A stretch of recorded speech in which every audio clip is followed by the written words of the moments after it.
aku Nuraini Fitri, aku dari kelas 9H. Di kesempatan kali ini, aku akan menceritakan cerita legenda dari Jawa Barat yang berjudul Situ Bagendit. Alkisah, di sebuah desa, hiduplah seorang wanita yang sangat kaya, yang bernama Nyai Bagendit. Nyai Bagendit adalah seorang wanita yang mewarisi kekayaannya dari mendiang suaminya yang telah meninggalkannya terlebih dahulu. Tapi, selama hidupnya, Nyai Bagendit dan suami tidak dikaruniai seorang anak, sehingga Nyai Bagendit hanya hidup sebatang kara tanpa seorang anak. Tapi Nyai Bagendit tidak memikirkan semua itu. Ia hanya memikirkan harta dan sangat takut sekali jatuh miskin. Dia juga suka memamerkan harta bendanya kepada warga desa yang tidak mampu. Pun saat warga desa meminjam uang kepadanya, ia memberikan bunga yang sangat tinggi. Sampai-sampai warga desa yang meminjam uang kepadanya tidak bisa membayar dan terpaksa menyerahkan harta benda terakhir mereka.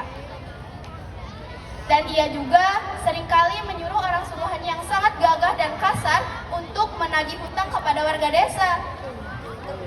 Maka dari itu, ia dikenal sebagai wanita yang sombong, kikir, dan kejam kepada sesama. Di suatu siang yang terik, ada seorang kakek-kakek tua yang jalan membungkuk mengitari desa. Ia ingin mencari suatu hal dan ia menanyakan kepada suatu petani yang sedang bekerja. "Pak, apakah Bapak bisa membantu kakek?" tanya kakek tersebut.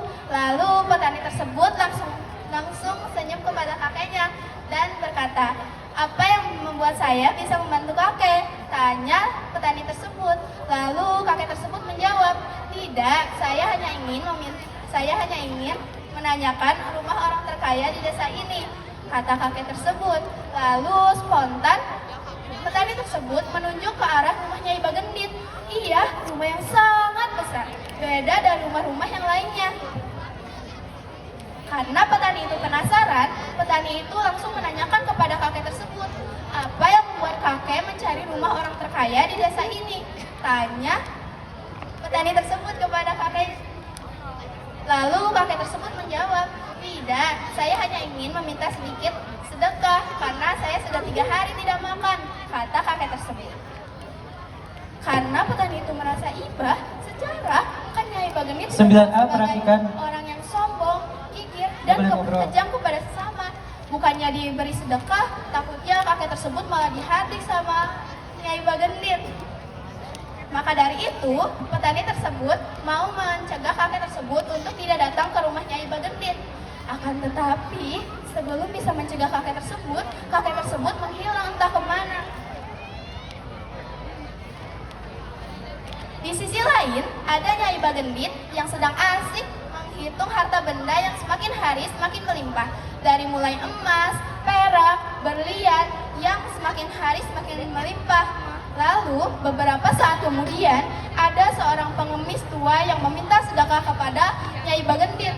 Bukannya diberi sedikit makanan atau uang, Nyai Bagendit malah menghardik kakek tersebut dan bilang, "Hei orang tua, tidak tahu diri, pergi dari rumahku, kamu mengganggu pemandangan siangku, pergi dari hadapanku," bentak Nyai Bagendit. Namun, bukannya menangis, kakek tersebut malah tertawa terbahak-bahak, lalu mengucap, "Tidak perlu mengusirku," kata kakek tersebut, lalu menancapkan rotan yang digunakan ke tanah. "Aku akan pergi asalkan kamu bisa mencabut rotan ini dari tanah," kata kakek tersebut. Nyai Bagendit pun berucap, "Dasar orang gila, mudah saja aku mencabut tongkat ini, bahkan tanpa usaha sekalipun," karena Nyai Bagendit sambil sombong.